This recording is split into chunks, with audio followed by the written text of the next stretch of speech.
Mari kita berdoa. Bapa kami di surga, terpujilah namamu, karena kasih karunia-Mu kami bisa sampai pada saat ini dengan tidak kurang sekali pun. Bapa, kami adalah umat-umat yang berdosa, yang sadar akan seberapa jauhnya kami dari kesempurnaan. Oleh karena itu, pada saat ini kami ingin mencari kesempurnaan tersebut lewat apa yang Alkitab katakan. Dan Engkau telah mengutus hamba-Mu, Elvi Sumanti, untuk dapat memimpin kami dalam mempelajari kebenaran tersebut, sehingga hari demi hari kami dapat bertumbuh ke arah kesempurnaan itu. Kiranya Engkau dapat memberkati jaringan, dan kiranya Engkau dapat memberkati koneksi, agar semua dapat berjalan dengan baik, dan nama-Mu saja yang dimuliakan. Kiranya Engkau juga akan menggerakkan mereka-mereka yang lain yang telah melihat undangan-undangan agar bisa bergabung, dan kami semua bisa mendapatkan berkat, dan nama-Mu saja yang kami muliakan. Menyerahkan semua ini ke dalam tangan-Mu ya Bapa, kami meminta semuanya ini dari hati kami, dalam nama Yesus. Amin. Oke, amin. Amin. Teman-teman, ingatkan lagi yang punya pertanyaan, nanti boleh disampaikan lewat chat juga. Nanti akan dibahas di akhir dari pembahasan. Untuk seterusnya, waktu dan tempat disilakan untuk Sir Elvis. Oke, baik. Selamat sore semua. Sore ini, judul topik yang saya ingin bahas adalah tentang peristiwa-peristiwa terakhir, dan kita akan melihatnya dalam terang yang Yesus bagikan ketika dia berkhotbah di atas bukit ya. Ketika Kristus berkhotbah di atas bukit. Oke. Mari kita mulai. Saya ingin membawa kita untuk membaca di dalam Wahyu pasal 13. Oke ya. Bagi yang nggak sempat, ini ada di depan sini, ada Wahyu 13 ayat 15 kita mulai. Oke. Atau kalau mungkin Alkitab saja ya, kalau punya Alkitab, silakan buka Wahyu pasal 15. Wahyu pasal 13. Oke. Di Wahyu pasal 13, Wahyu pasal 13 ini berbicara tentang ada satu kuasa yang akan mengadakan pemaksaan untuk memaksa untuk memaksa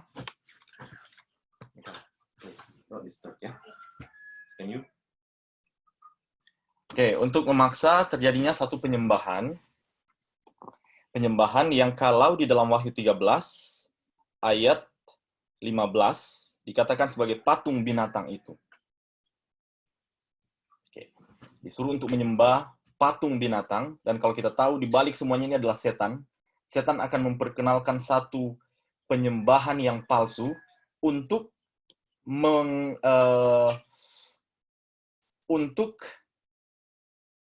melawan satu penyembahan yang telah ditetapkan oleh Allah sendiri. Oke. Kemudian kita baca ayat 18. Jadi setan akan bekerja melalui agen-agennya, dan dalam hal ini agen itu digambarkan di dalam Wahyu 13. Dan Anda lihat di sini. Ia, agen setan tersebut. Kita mulai 15 ya. Dan kepadanya diberikan kuasa untuk memberikan nyawa kepada patung binatang itu, sehingga patung binatang itu berbicara juga dan bertindak begitu rupa, sehingga semua orang yang tidak menyembah patung binatang itu dibunuh. Oke, ada satu pemaksaan di mana ini akan dipaksakan kepada semua orang.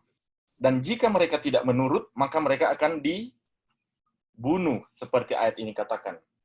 Nah, siapakah yang dipaksakan untuk menyembah? Kita buka ayat 16. Dan ia, agen setan ini, menyebabkan sehingga kepada semua orang, kecil atau besar, kaya atau miskin, merdeka atau hamba, diberi tanda pada tangan kanannya atau pada dahinya. Oke, jadi akan ada satu pemaksaan, di mana pemaksaan ini memaksa semua orang, baik mereka itu kecil atau besar, kaya atau miskin, merdeka atau hamba, mendapatkan tanda di dahi atau tanda di tangan. Ayat 17. Dan jika mereka tidak mau, maka mereka tidak boleh untuk apa? Membeli atau menjual. Akan ada sanksi ekonomi di sana. Akan ada sanksi ekonomi yang diberikan di sana. Oke, jadi Anda harus, kalau kalau tidak mau kehilangan nyawa, kalau tidak mau kehilangan semua fasilitas-fasilitas ekonomi yang dimiliki, maka Anda harus menyembah binatang ini atau menerima tanda pada dahinya atau tanda pada tangannya. Ya, kita nggak akan membahas tentang tanda ini. Oke, kita nggak akan membahas tentang tanda ini. Nah, kemudian kita kembali ke Wahyu pasal 6.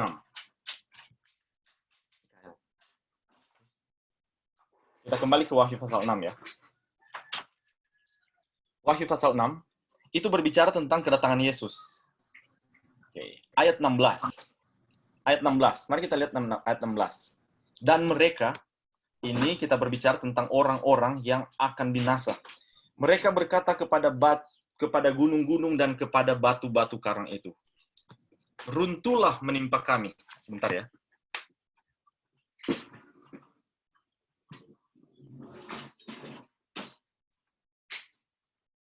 Oke, dia bilang begini. Runtuhlah menimpa kami, dan sembunyikanlah kami terhadap dia yang duduk di atas takhta itu, dan terhadap murka anak domba itu. Oke, jadi ada satu kelompok orang, yang ketika Kristus datang, ketika Yesus datang, mereka akan berkata, runtuhlah menimpa kami karena kami tidak tahan untuk melihat kemuliaan Kristus waktu dia datang. Oke. Di dalam kitab Wahyu, saya cuma akan memberikan gambaran yang besar, dan saya percaya banyak dari kita sudah mengetahuinya. Di dalam kitab Wahyu, ada tanda binatang, ada juga meterai dari Allah. Oke, ada tanda binatang dan ada meterai Allah. Pendek kata, yang akan sanggup untuk berdiri waktu Kristus datang adalah mereka yang menerima meterai Allah. Dengan kata lain, Wahyu 6 ayat 16 adalah orang-orang yang menerima tanda binatang pada dahinya atau pada tangannya, dan kemudian mereka menyembah patung binatang itu. Ketika kita berbicara tentang pemaksaan, maka kita ingat cerita tentang Sadrak, Mesak, dan Abednego ya. Seluruh dunia datang ke situ, dibuat satu patung, dan kemudian harus menyembah. Jika tidak menyembah, maka Anda akan kehilangan nyawa, kehilangan segala-galanya. Tapi ternyata ada kelompok yang tidak menyembah pada waktu itu. Hal yang sama akan berulang di akhir zaman. Akan ada satu pemaksaan. Mereka akan dipaksa untuk menyembah patung binatang itu dan menerima tanda pada dahinya atau pada tangannya. Oke? Di Wahyu 6 ayat 16 kita membaca ada orang-orang yang berlari. Tapi kalau kita buka di dalam Yesaya 25 ayat 9, Yesaya 25 ayat 9, kita akan mendapati satu kelompok orang yang berkata seperti ini. Sesungguhnya inilah Allah kita yang kita nanti-nantikan, supaya kita diselamatkan. Inilah Tuhan yang kita nanti-nantikan. Oke, jadi ada dua kelompok besar. Kelompok yang pertama adalah kelompok yang bersembunyi dari hadirat Tuhan waktu dia datang. Kelompok yang kedua adalah kelompok yang menyambut kedatangan Tuhan. Oke, mari kita lihat lagi kembali urut-urutannya. Ada pemaksaan, dan kemudian ada kedatangan Yesus. Ada pemaksaan, dan kemudian waktu pemaksaan itu dikatakan, kalau tidak menyembah, tidak menerima tanda, maka mereka akan menerima sanksi ekonomi, dan kemudian kehilangan nyawa. Dan kemudian pemandangan berikut yang kita lihat, Yesus datang. Tapi ada orang-orang yang diselamatkan, berarti mereka tidak menerima tanda. Nah, siapakah mereka itu? Siapakah mereka itu? Mereka itu ada di dalam Wahyu pasal 6 ayat yang ke-15. Oke? Wahyu 6 ayat 15. Ayat 15. Oke, mari kita lihat Wahyu 6, sebentar saya buka di sini. Wahyu 6 ayat 15. Oke. Mari kita baca bersama-sama. Ini berbicara tentang orang-orang yang akan lari dari hadapan Allah, atau mereka yang akan menerima tanda binatang. Siapakah mereka? Raja-raja di bumi dan pembesar-pembesar, serta perwira-perwira. Siapa lagi? orang-orang kaya serta orang-orang berkuasa, dan semua budak serta orang merdeka bersembunyi ke dalam gua-gua dan celah-celah batu karang di gunung. Oke? Mari buka Alkitab Anda, Wahyu 6, dan kemudian kita bandingkan dengan Wahyu pasal 13. Wahyu pasal 13 ayat 16. Oke? Mari kita baca bersama-sama ya. Semua orang dipaksa untuk menerima tanda binatang. Ada semua orang dipaksa. Siapakah mereka? Yang pertama, ayat 16. Orang kecil atau besar. Oke, kecil atau besar. Yang berikutnya adalah kaya miskin. Yang berikutnya adalah merdeka atau hamba. Jadi ada 6. Kecil besar, kaya miskin, merdeka atau hamba. Semua dipaksa untuk menerima. Kalau mau selamat, kalau mau tidak kehilangan nyawa, terima tanda. Kalau masih mau tidak mendapatkan sanksi ekonomi, maka terima. Tapi di dalam Wahyu 16, mari kita lihat kelompok siapakah yang lari. Ingat ada 6 tadi ya. Pembesar, kecil, miskin, kaya, merdeka, hamba. Oke, mari kita lihat. Di sana ada raja-raja dan pembesar-pembesar. Orang-orang besar ada di sana. Yang kedua siapa lagi? Orang-orang kaya. Apakah orang-orang kaya disebutkan tadi di Wahyu 13, 16? Ada nama mereka. Oke? Siapa lagi? Orang-orang berkuasa, orang-orang besar sama. Baru siapa lagi? Orang semua budak dan orang merdeka. Ada 4 kelompok di sini yang disebutkan. Tapi ada 2 kelompok yang hilang. Kelompok siapa yang hilang di sini? Kelompok siapa yang hilang? Yang tidak ada di sini adalah orang yang miskin dan orang yang kecil. Di Wahyu 13 disebutkan 6 kelompok ini dipaksa.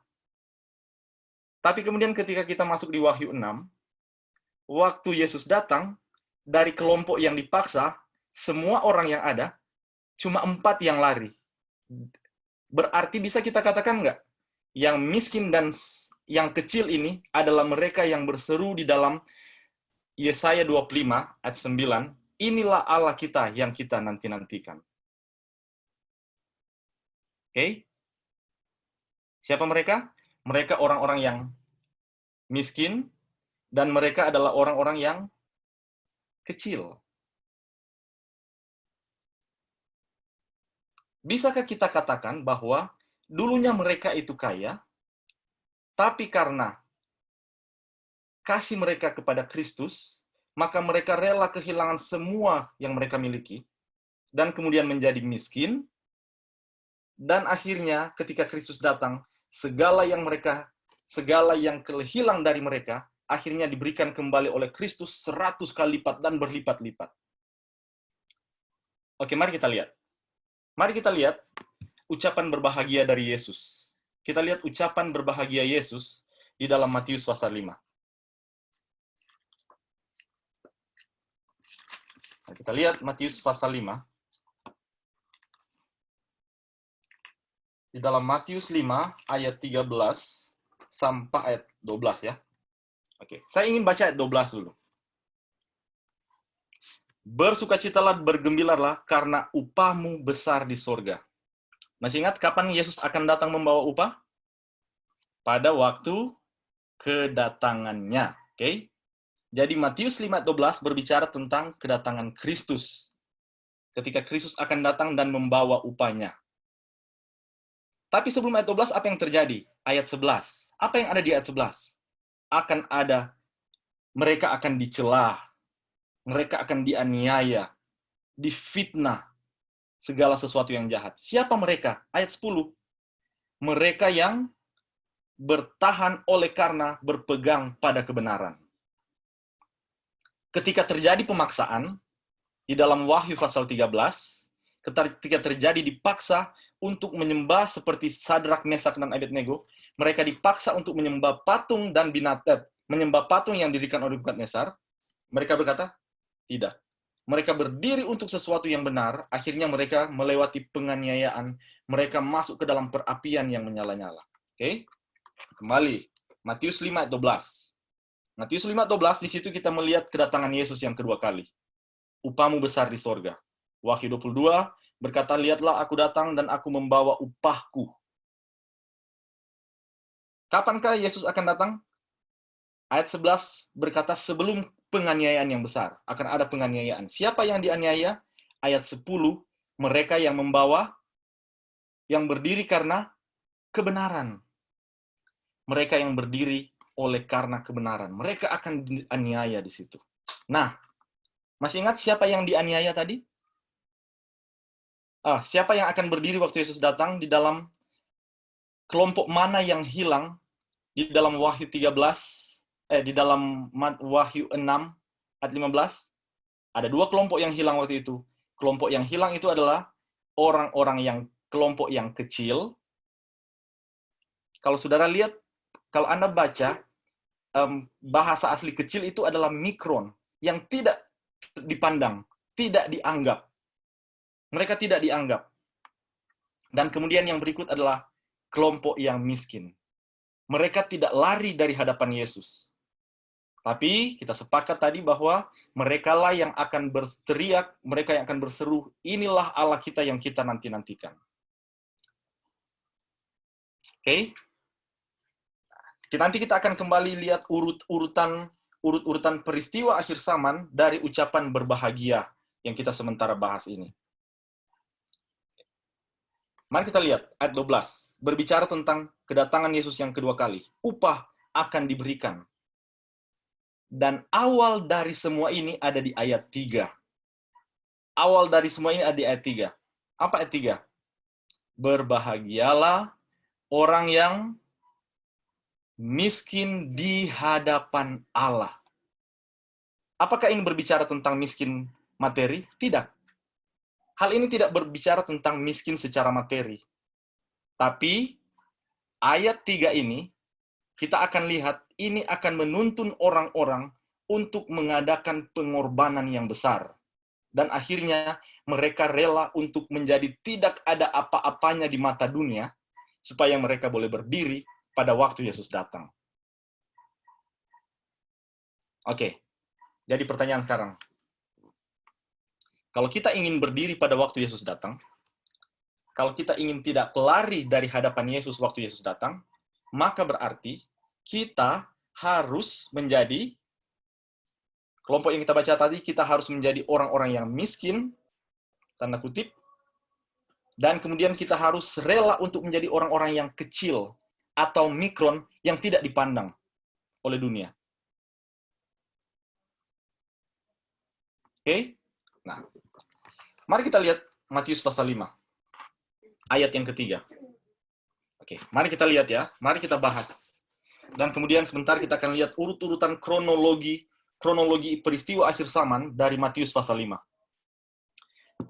Alkitab berkata seperti ini. Berbahagialah orang yang miskin di hadapan Allah, karena merekalah yang empunya kerajaan surga.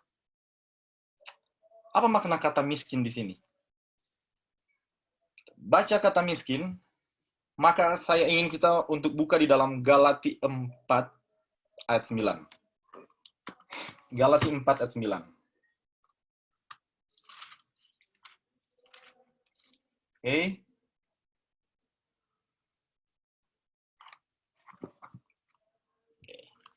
Galati 4 ayat 9 berkata seperti ini.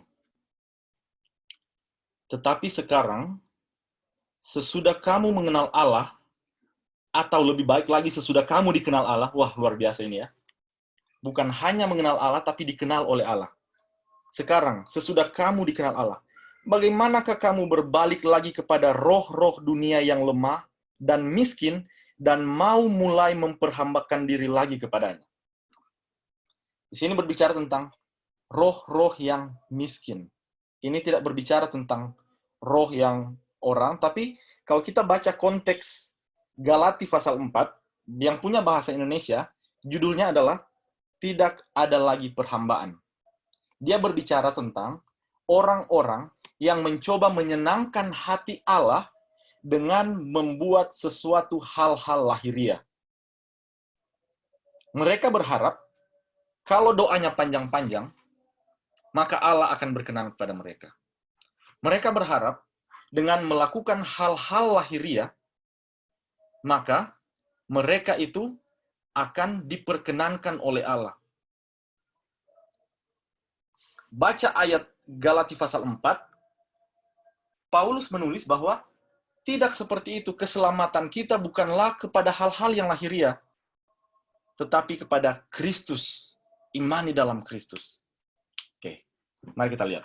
Apakah mungkin saat ini saya tidak mengecam bahwa tidak perlu lahiriah. Oke, mungkin untuk mengklarifikasi, mari kita baca. Untuk mengklarifikasi, mari kita baca Matius pasal 5. Matius pasal 5, ayat 20. Matius 5 ayat 20 berkata seperti ini. Aku berkata kepadamu, jika hidup keagamaanmu itu tidak lebih benar daripada hidup keagamaan orang ahli-ahli Taurat dan orang-orang Farisi, sesungguhnya kamu tidak akan masuk ke dalam kerajaan surga. Kehidupan harus lebih dari orang Farisi. Bagaimana sebenarnya kehidupan orang-orang Farisi? Oke, kita lihat di dalam Lukas 18. Lukas 18 ya.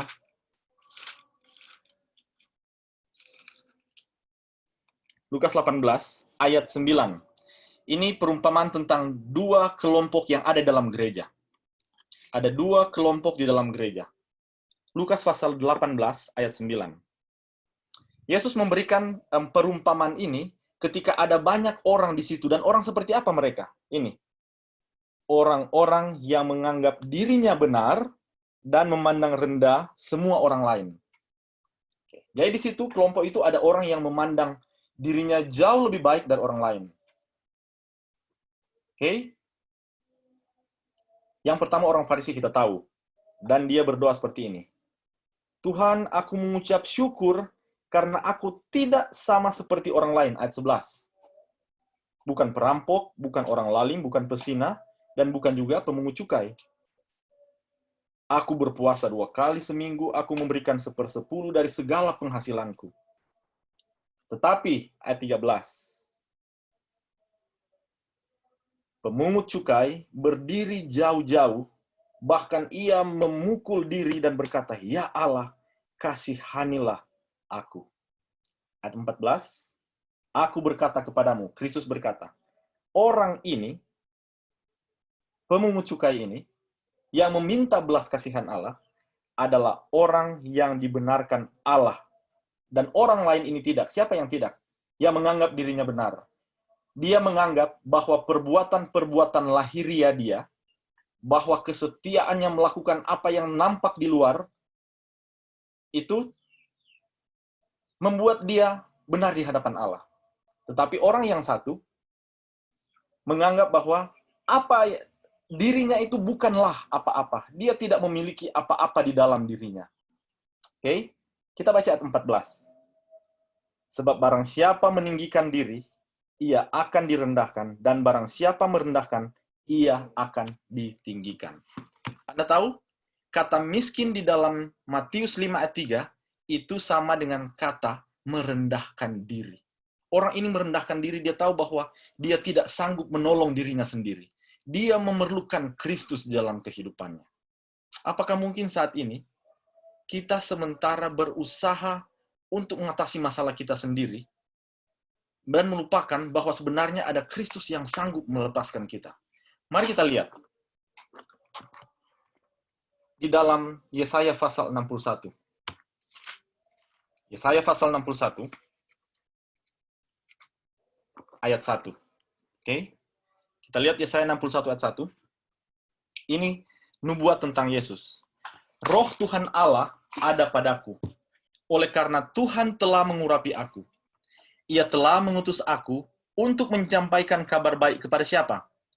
Orang-orang sengsara dan merawat orang-orang yang remuk hati, untuk memberitakan pembebasan kepada orang-orang tawanan dan kepada orang-orang yang terkurung kelepasan dari penjara. Saya ingin baca bahasa Inggrisnya ya. Saya ingin baca bahasa Inggrisnya. Dibilang seperti ini. Oke, coba buka Yesaya 61 ayat 1. Bahasa Inggris.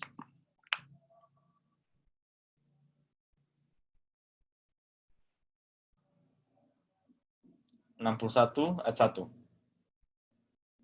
Oke. Dia bilang begini. Roh Tuhan ada padaku, the Spirit of the Sovereign Lord is on me. Karena Tuhan telah mengurapi aku untuk menyampaikan kabar baik kepada siapa? Orang miskin. Oke? Kabar baik kepada orang miskin. Dan orang miskin ini, kabar baik kepada orang miskin itu berdiri sejajar dengan orang-orang yang patah hati, broken hearted. Ya. Broken hearted. Di sini, sejajar broken hearted. Siapa lagi? Sejajar dengan orang-orang yang sementara berada di dalam kungkungan kebiasaan-kebiasaan jahat yang mana mereka sendiri tidak bisa lepaskan diri mereka. Saya sudah coba untuk berhenti film-film Korea, tapi nggak tahu setiap kali ada iklan, langsung saya klik. Saya sudah berusaha untuk tidak melihat hal-hal yang jahat, tapi kenapa nggak bisa melepaskan diri? Nah, di dalam Yesaya 61, orang-orang tersebut, orang-orang yang sengsara, orang-orang yang berada di dalam kurungan, itu sama mereka, disamakan dengan mereka yang miskin. Jadi siapa yang miskin? Mereka yang melihat diri mereka tidak ada apa-apanya, dan satu-satunya harapan mereka adalah Kristus. Itu orang miskin. Satu-satunya harapan mereka adalah Kristus. Dan ketika mereka melihat Kristus, maka mereka melihat satu teladan yang kepadanya mereka boleh bergantung. Mereka melihat ada kuasa ilahi yang dapat melepaskan mereka dari permasalahan-permasalahan mereka. Dan apa dampaknya? Mari kita lihat. Mari kita buka di dalam Galati pasal 3. Galati pasal 3.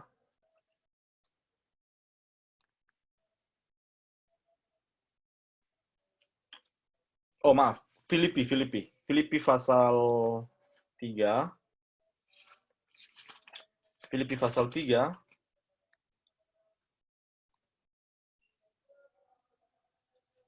Kita bicara tentang Paulus ya. Paulus, ayat 4 dia mulai. Paulus mulai membanggakan hal-hal lahiriah. Ayat 5 dibilang disunat pada hari ke-8, orang Ibrani asli. Ayat 6, aku mentaati hukum Taurat dan tidak bercacat. Hal-hal lahiriah. Tetapi, ayat 7, baca. Apa yang dahulu merupakan keuntungan bagiku, oke, kita bicara tentang terminologi ekonomi sekarang. Sekarang kuanggap apa?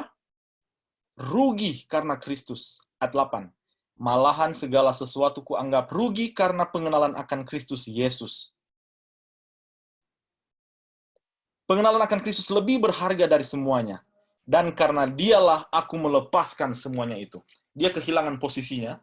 Dia kehilangan semua potensi ekonomi yang bisa dia dapatkan ketika dia berkarir dengan apa yang dahulu. Tapi ketika dia bertemu dengan Kristus, ketika dia mengenal dengan Kristus, mengenal Kristus lebih dekat, dia sadar bahwa ternyata Kristus jauh lebih berharga daripada semua yang dia miliki. Mari kita lihat contoh yang lain di dalam Ibrani pasal 11. Ibrani pasal 11 ayat 24 sampai 26. Ibrani 11 ayat 24 sampai 26. Oke. Karena iman, maka Musa setelah dewasa menolak disebut anak putri Firaun. Karena ia lebih suka menderita sengsara dengan umat Allah daripada untuk sementara menikmati kesenangan dari dosa. Ayat 26. Ia menganggap penghinaan karena Kristus sebagai kekayaan yang lebih besar dari semua harta. Sebab pandangannya ia arahkan kepada upah. Mari kita lihat Musa. Musa coba bergantung kepada dirinya sendiri, tapi kemudian dia gagal, dia lari ke Midian. Oke, dan kita lihat di situ dia menyadari bahwa ternyata pendidikannya, posisinya, semua fasilitas yang dia peroleh tidak dapat menolong dia. Satu-satunya yang dapat menolong dia adalah Kristus. Jadi Musa melihat dirinya dan dia merasa seperti pemungut cukai bahwa dia membutuhkan Kristus. Waktu dia melihat Kristus, dia membutuhkan Kristus. Dan ini menuntun dia untuk berkorban lebih banyak, berkorban lebih banyak, berkorban lebih banyak, sampai dia dianggap, dia menjadi orang yang miskin secara materi. Dan bagi dunia itu adalah sebuah kebodohan. Bukan? Tetapi 1 Korintus 1:27-30 berkata, apa yang bodoh bagi dunia, dipilih Allah untuk memalukan orang-orang yang berhikmat. Nah, mari kita kembali. Mari kita kembali ke Matius pasal 3. Mari kita lihat rentetan peristiwa-peristiwa akhir zaman di dalam Matius pasal 5. Kembali Matius pasal 5. Itu dimulai dengan orang yang merasa dirinya memerlukan Kristus. Dia bertemu dengan Yesus dan dia tahu bahwa ternyata tanpa Kristus dia tidak berarti apa-apa. Apakah mungkin saat ini kita sementara bergumul, ada masalah di dalam diri kita sudah berulang kali untuk mengatasi masalah tersebut, tetapi entah bagaimana masalah tersebut tidak pernah teratasi. Saat ini saya mengatakan, Allah sementara memanggil kita. Roh Suci sebenarnya sementara meyakinkan kita bahwa kita tidak berarti apa-apa. Dan saat ini, ketika kita merasa tidak berarti apa-apa, kita membutuhkan Kristus, maka kita memulaikan tahap yang pertama untuk berdiri menghadap Yesus waktu dia datang. Kita merasakan miskin di hadapan Allah. Kemudian, ayat 3 berbicara tentang orang yang berduka cita. Lemah lembut, lapar dan haus akan kebenaran, murah hatinya, suci hatinya. Oke. Mari kita sampai di ayat yang ke-8. Oke, mari kita lihat. Apakah yang sementara Kristus perbuat pada saat ini? Saat ini, Kristus sementara berada di mana? Kristus sementara berada di bilik yang maha suci. Apakah yang sementara Kristus perbuat di bilik yang maha suci? Mari kita buka di dalam Maleakhi 3. Kita buka kitab Maleakhi pasal yang ketiga.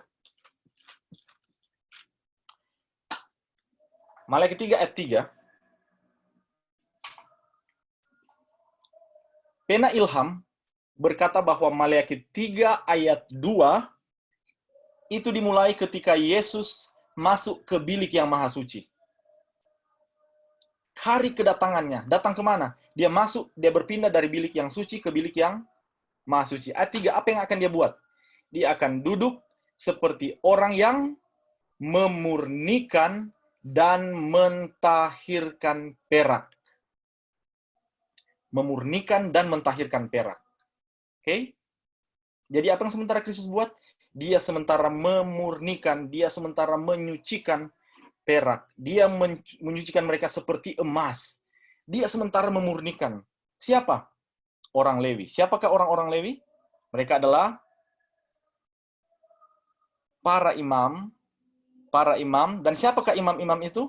Masih ingat? Tetapi kamulah bangsa yang terpilih, imamat yang rajani. Siapakah mereka? Saya dan saudara. Saya dan saudara. Pertanyaan, siapakah yang dimurnikan?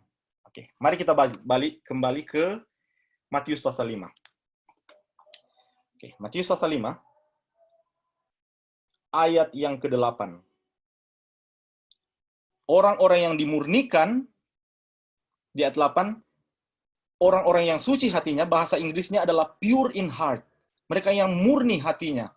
Coba buka, coba Michelle tolong. Matius 5 ayat 8. Yang murni hatinya, oke? Mereka yang murni hatinya, coba kembali ke bahasa Indonesia tadi, yang sabda. Mereka yang murni hatinya, itu dimulai dari apa tahap yang pertama? Ayat 3, mereka yang merasa miskin. Mereka yang merasa tidak dapat berbuat apa-apa. Mereka yang merasa bahwa hanya Kristus yang dapat menolong mereka. Siapa mereka? Mereka yang miskin, dan ketika mereka datang kepada Kristus, Kristus akan memurnikan mereka. Apa yang sementara Kristus buat? Kristus sementara mengadakan pekerjaan pemurnian di Ka'bah surga. Dah?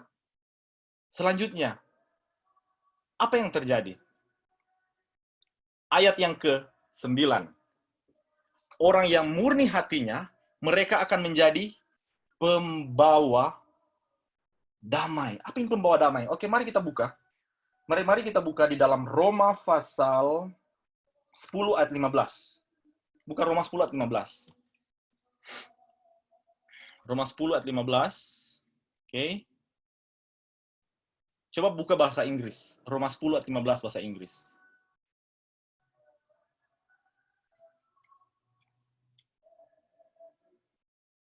Romans ya 10 ayat 15. Oke, ayat 15. Anda baca di sini. Oke. Mari kita buka bahasa Indonesia dulu. Bahasa Indonesia, ya oke. Begini. Bagaimana mereka, oke. Seperti ada tertulis, betapa indahnya kedatangan mereka yang membawa kabar baik. Oke. Mari kita lihat bahasa Inggrisnya. Bahasa Inggris. Betapa indahnya, ayat 15, betapa indahnya kaki-kaki mereka yang memberitakan Injil, the gospel of peace. Ketika mereka dimurnikan, mereka merasakan pengalaman dengan Allah, bagaimana Allah mengubahkan tabiat mereka menjadi seperti Yesus, maka mereka akan membawakan Injil. Mereka akan membawakan Injil. Oke? Mari kita buka kembali Matius 5 ayat 9. Matius 5 ayat 9.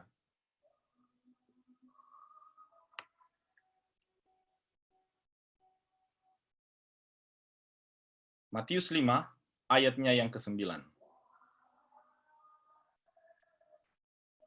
Oke. Berbahagialah orang yang membawa damai, karena mereka akan disebut anak-anak Allah. Oke, mari kita lihat referensi tentang anak-anak Allah di dalam Roma 8 ayat 14. Roma 8 ayat 14. Oke. Alkitab berkata seperti ini. Semua orang yang dipimpin roh Allah adalah anak Allah. Mari kita lihat. Mari kita lihat. Kita kembali. Jadi anak-anak Allah itu adalah mereka yang dipimpin oleh roh Allah atau mereka yang diisi dengan roh Allah. Kita kembali ke Matius pasal 5. Oke, Matius 5. Mari kita mulai. Mari kita mulai. Ayat yang ke-12. Bersukacitalah dan bergembiralah, karena upahmu besar di sorga. Oke, upahmu besar di sorga. Dan kita lihat tadi bahwa Kristus akan datang membawa upahnya pada waktu kedatangannya. Jadi ayat 12 itu berhubungan dengan kedatangan Yesus yang kedua kali. Siapa yang akan menerima upahnya? Ayat 11. Mereka yang dianiaya. Sebelum Kristus datang akan ada satu penganiayaan yang besar. Oke? Yesus datang, ayat 11. Siapakah yang akan dianiaya? Ayat 10. Mereka yang berpegang kepada kebenaran. Kita lihat di dalam Wahyu 13 tadi, bahwa akan ada pemaksaan seperti yang terjadi dalam Daniel 3. Dipaksa untuk menyembah patung binatang. Penyembah pada hari yang salah, bukan hari perbaktian yang telah ditetapkan oleh Allah. Oke? Dan itu dimulai dari mana? Mulai dari pasal 3. Mereka yang akan rela untuk dianiaya, rela kehilangan segala harta mereka, ada mereka yang miskin, merasa miskin di hadapan Allah. Dan kemudian mereka akan melewati tahap Matius 5:4, 5 ayat 5, 5 ayat 6, ayat 7, ayat 8, mereka akan dimurnikan oleh Allah. Dan ketika mereka dimurnikan oleh Allah, mereka akan membawa damai, membawakan kabar damai, dan mereka akan dipenuhi dengan kuasa, dan kuasa itu adalah kuasa Roh Kudus. Kita berbicara tentang kecurahan roh yang akan diberikan oleh Allah kepada umat-umatnya menjelang masa kesusahan yang besar. Apa yang terjadi? Matius 5:9. Apa yang terjadi ketika umat-umat Allah memproklamirkan pekabaran 3 malaikat, Injil kerajaan surga, Injil damai sejahtera? Itu akan membuat setan dan agen-agennya marah, menyebabkan terjadi penganiayaan. Dan kemudian ujungnya, Allah tidak akan membiarkan umat-umatnya menderita, sebagaimana Sadrak, Mesak, dan Abednego dilepaskan oleh Allah, Allah pun akan melepaskan mereka. Mungkin saat ini, ada di antara kita yang sementara bergumul. Kita belum masuk pada masa kesusahan yang besar, tapi sekarang kita sementara mengalami pergumulan. Mungkin penganiayaan itu, masa kesusahan itu adalah saat Anda harus memilih untuk setia kepada Allah atau kepada pacar Anda. Mungkin Anda sementara memilih menggunakan waktu belajar Alkitab atau menghibur diri Anda dengan hiburan-hiburan yang disediakan oleh setan.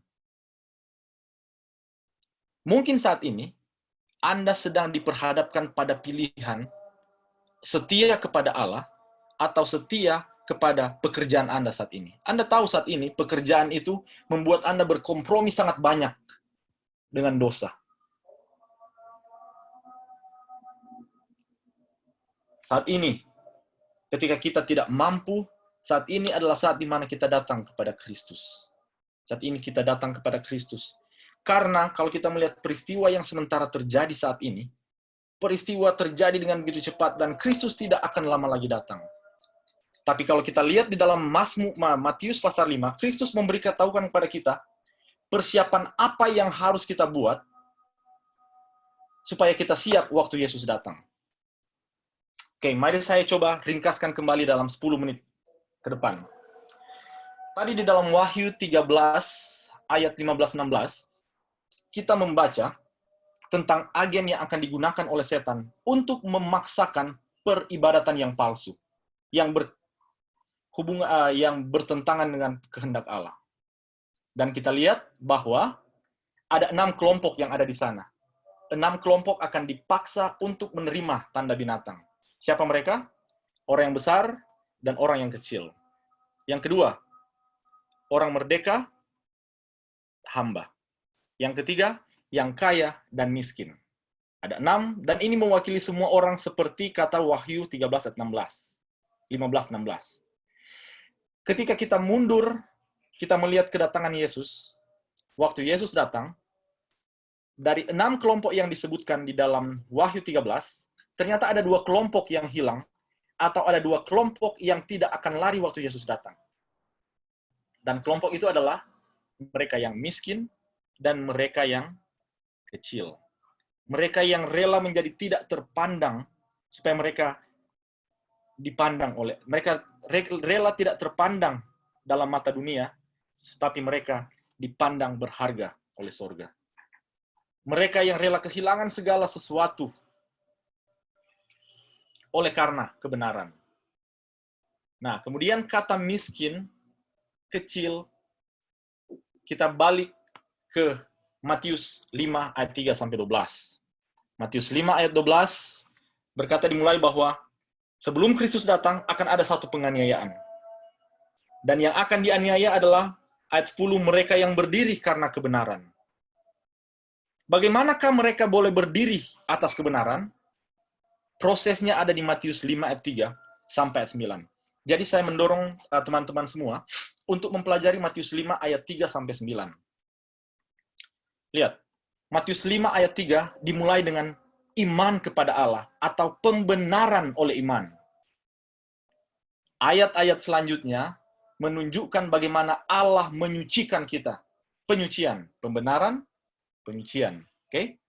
Pembenaran, penyucian mulai dari ayat bagaimana Roh Kudus bekerja sampai akhirnya ayat 9 mereka dipenuhi dengan Roh Allah, mereka disebut anak-anak Allah. Seperti kata Roma 8:14, setiap orang yang dipenuhi Roh Allah adalah anak-anak Allah. Dan mereka akan membawa damai.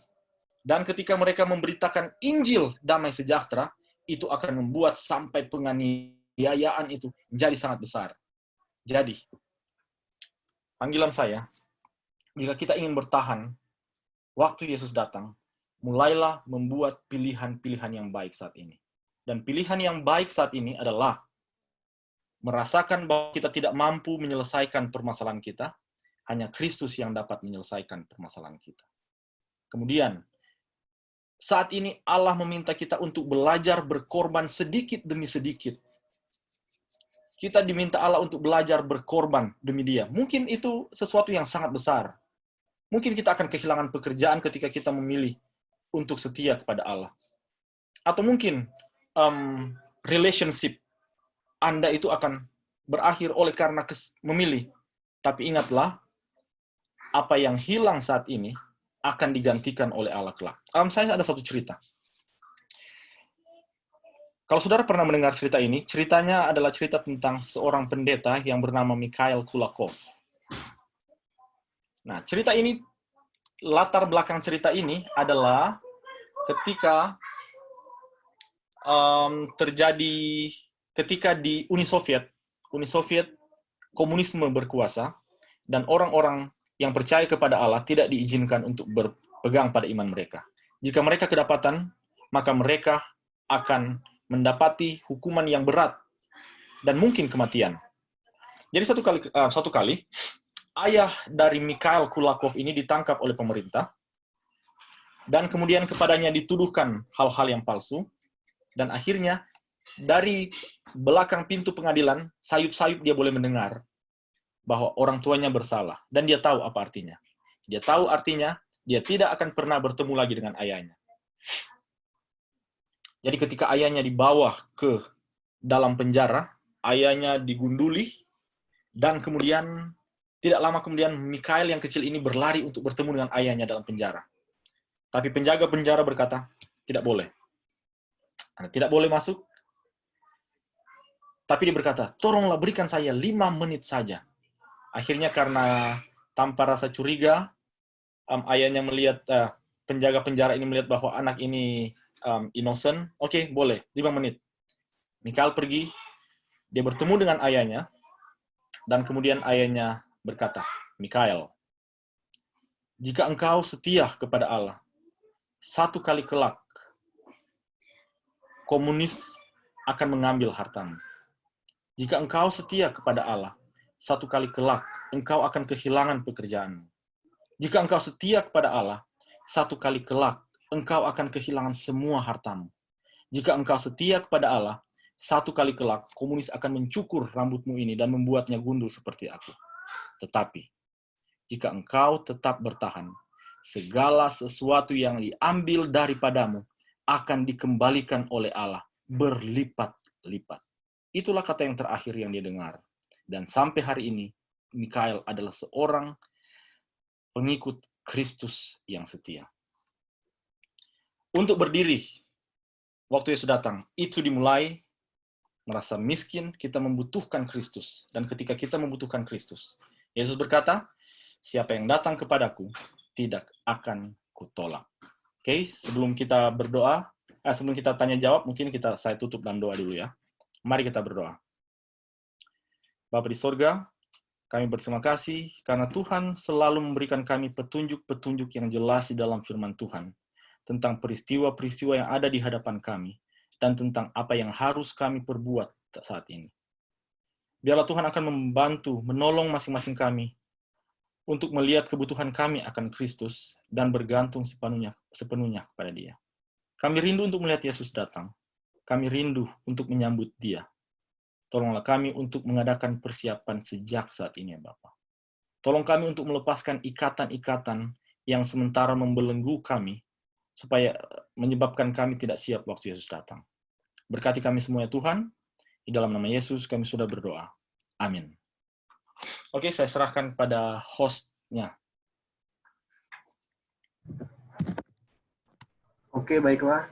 Puji Tuhan untuk pekabaran yang dibawakan oleh Sir Elvi Sumanti. Saat ini, bagi teman-teman yang mempunyai pertanyaan terkait dengan materi yang sama-sama kita dengar, boleh disampaikan, boleh raise hand, atau di chat lewat chat, di kolom chat. Kita buka 3 pertanyaan jika ada. teman-teman yang mempunyai pertanyaan atau sesuatu yang ingin diperjelas lebih lanjut, dipersilakan.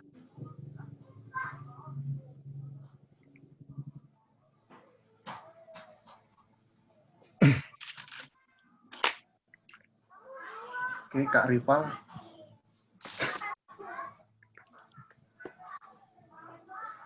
Oke, terima kasih. Selamat sore, Sir. Sore. Ya, Sir, terima kasih untuk materi yang dibawakan. Saya cuma mau tanya tentang yang proses Matius 5 ayat 3 sampai 9. Itu kan dia punya proses peristiwa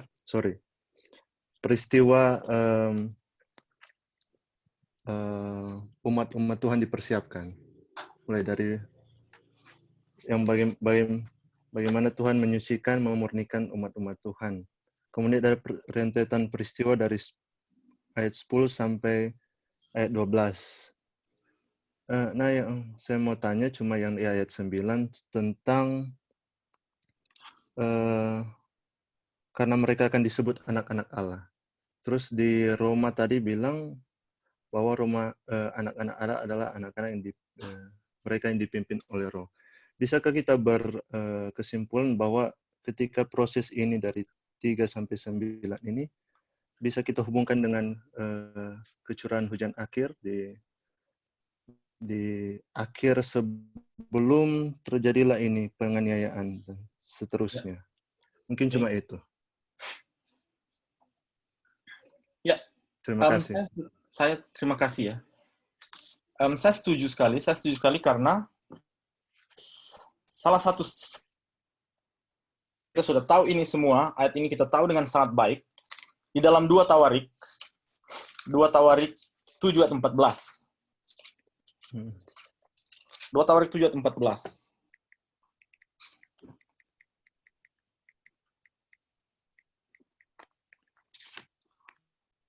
Oke, Alkitab berkata, 2 Tawarik 7 ayat 14. Anda lihat di sini? Ya. Dan umatku yang atasnya namaku disebut. Step pertama apa? Merendahkan diri, berdoa dan mencari wajahku. Merendahkan diri, humble, itu sama dengan kata miskin di hadapan Allah. Merendahkan diri, berdoa dan mencari wajahku. Mereka merasa lapar dan haus akan kebenaran. Berbalik dari jalan-jalan yang jahat. Mereka itu menjadi lemah lembut, mereka itu diubahkan, dan apa yang terjadi? Aku akan mendengar dari surga, mengampuni dosa mereka, dan memulihkan. Baca ayat 13. Itu berbicara tentang ketika tidak ada hujan. Supaya menerima hujan, Allah bilang, supaya saya akan memberikan hujan, supaya Matius 5 ayat 9 tadi ya, yang membawa damai. Mereka disebut anak Allah. Supaya hujan. Jadi, saya setuju bahwa Matius 5 ayat 3 itu juga bisa kita lihat sebagai persiapan yang harus kita buat supaya kita siap untuk menerima roh hujan akhir. Terima kasih. Ada satu pertanyaan ya, boleh. Dari Robert di kolom chat. Bagaimana bentuk kita tidak bisa jual beli nanti di last day events? Apakah kita harus bersiap hidup di luar kota? Silakan, Sir. Mungkin terkait dengan Wahyu 13 tadi, yang tidak bisa dipaksa untuk menyembah, tidak bisa menjual dan membeli. Ya, pertanyaannya? Ada ditulis nggak? Ditulis di chat, bagaimana bentuk kita tidak bisa jual beli nanti di last day events? Apakah kita harus hidup di luar kota? Kalau baca di buku Pena Inspirasi, memang itu berbicara secara literal. Kita tidak bisa berjualan, kita tidak bisa membeli. Itu sanksi ekonomi yang diberikan. Yang saya mau itu katakan seperti ini. misalnya ya, kita punya 3 miliar di bank ya, itu hasil kerja kita. Kemudian dikatakan, oke, kalau tidak mau menerima tanda binatang, maka 3 miliar itu akan di-freeze. Kita tahu kebenaran. Kita tahu kebenaran. Kita tahu dengan pasti. Sekarang diperhadapkan pada masalah di mana hati kita berada. Masih ingat cerita Lot ya? Lot. Lot memilih tinggal, Lot karena hartanya itu, akhirnya dia kehilangan. Berapa banyak malaikat yang dikirim waktu dari Abraham? Ada 3 ya. 3 datang ke kota Sodom, mengamarkan, dan itu 3 malaikat diberikan pada kita. Apakah kita harus, jadi apakah jual beli nanti itu bentuknya seperti apa? Itu jual beli, tidak dapat berjual beli. Kita tidak dapat menggunakan uang kita sama sekali, kecuali kita berkompromi dengan dosa. Apakah kita harus bersiap di luar kota? Ya, Ellen White menyatakannya kita harus bersiap di luar kota. Kalau baca dalam satu selected messages, Ellen White memberikan nasihat seperti ini. Untuk tinggal di luar kota, kita harus membawanya kepada Allah, mendoakannya, berpuasa, dan Allah akan memberitahukan pada kita kapan waktu yang paling tepat. Kapan waktu yang paling tepat akan diberitahukan oleh Allah. Bahkan, Pena Ilham berkata bahwa Tuhan akan menuntun kita di tempat yang tepat. Jadi apakah kita harus bersiap hidup di luar kota? Ya, kita harus bersiap karena suatu saat Allah akan memanggil kita untuk keluar. Keluar dari kota. Mungkin itu jawaban saya ya. Atau bisa di search lagi langsung lebih dekat. Oke, apa masih ada? Mungkin satu ya terakhir ya. Nak kedengaran. Halo, Ya. tes. Mungkin ada satu terakhir jika masih ada dari teman-teman. Ya. Jika ada yang masih ingin bertanya, diberikan kesempatan.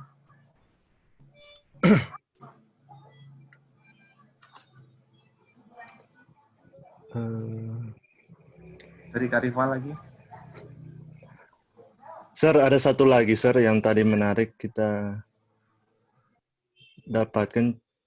Itu tentang yang Sir bilang, ini proses ini, yang mana orang harus merasa miskin. Ya. Apa yang kita miliki ini tidak ada apa-apanya, kekuatan kita harus bergantung kepada Tuhan Yesus. Ada satu yang saya tangkap tadi, yang mana ada satu proses di mana roh akan membuat kita merasa tidak berarti apa-apa. Yang Sir bilang tadi. Ya, artinya ya kadang-kadang juga mungkin mungkin ada teman-teman yang mungkin bisa hubungkan dengan pengalaman pribadi ya, related dengan statement ini. Artinya kadang apa ya? Mungkin ini cuma tambahan sih, Sir. Artinya kita sangat menguatkan ketika ada satu bisikan atau satu apa yang mana roh sementara membuat kita merasa tidak berarti apa-apa dan kita membutuhkan Yesus ketika kita ada di dalam posisi dan proses di Matius 5 ayat 3 sampai 9 tadi. Ya. Tadi juga diberikan contoh yang baik tentang Musa dan Paulus. Nah mungkin ini pertanyaan. Jadi, Sir, memang tadi diberikan panggilan untuk kita melakukan pilihan.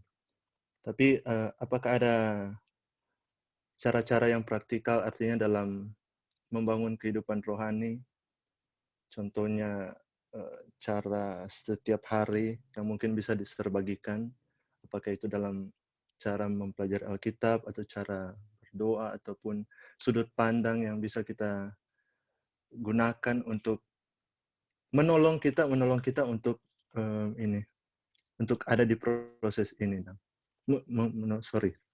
Menolong kita ada di proses ini. Oke, thank you. Mungkin itu. Terima kasih bawa poinnya ya. Bahwa Roh Kudus itu sebenarnya dari awal Roh Kudus itu meyakinkan kita akan dosa. Tapi hanya kita membiarkan diri mendengar, baru Roh Suci akan mengisi kita sepenuhnya. Ada banyak orang di Alkitab, Roh Suci berbisik, berkata, tapi mereka tidak mendengar, ya Roh Suci tidak bisa isi ya. Roh Suci tidak akan bisa isi. Oke. Yang menariknya adalah di Matius 5 ayat 3, dari awal proses perjalanan kerohanian kita itu sudah mendapatkan kerajaan sorga.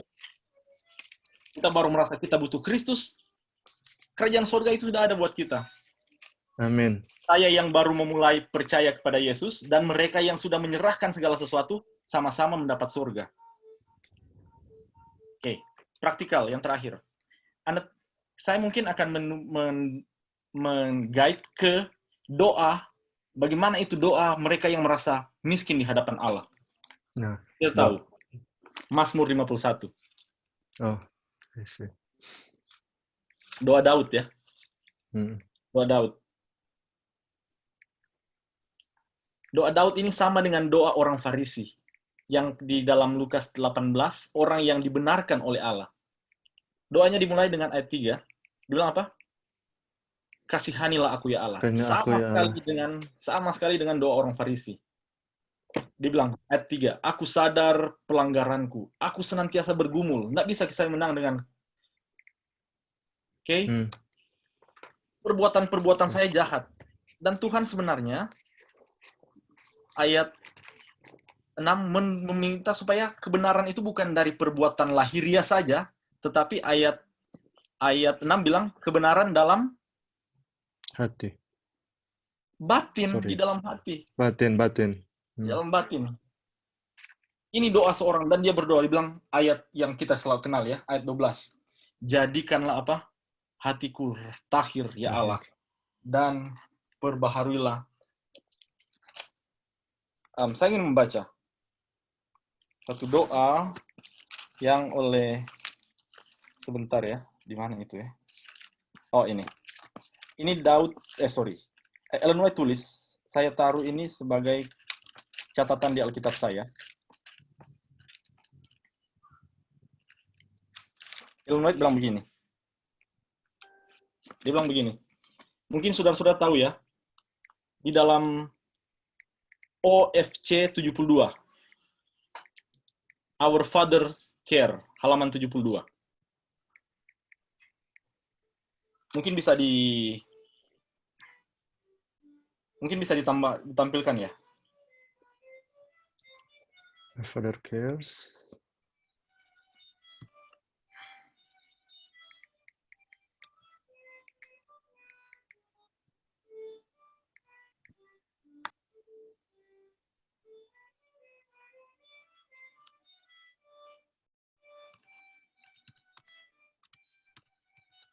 Halaman 72, dapat enggak?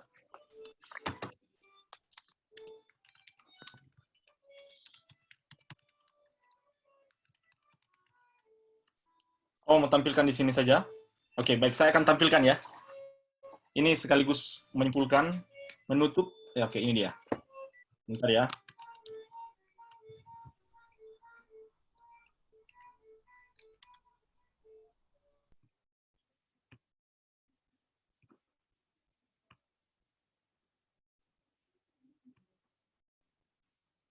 Muncul. Ups.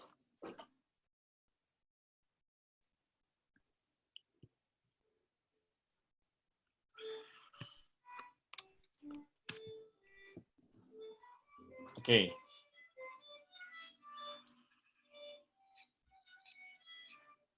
Sorry.